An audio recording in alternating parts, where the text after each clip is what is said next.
सोन्याचा तो पेन त्याला जगी तोड नाही,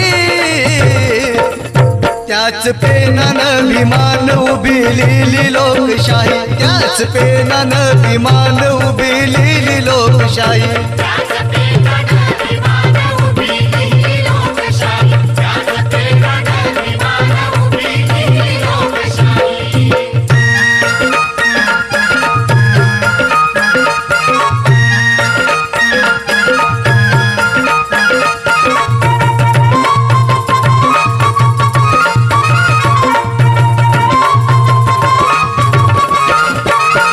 राजामध्ये राजा एक भीमराव झाला, न्याय दरबारात असा न्याय त्यानं केला.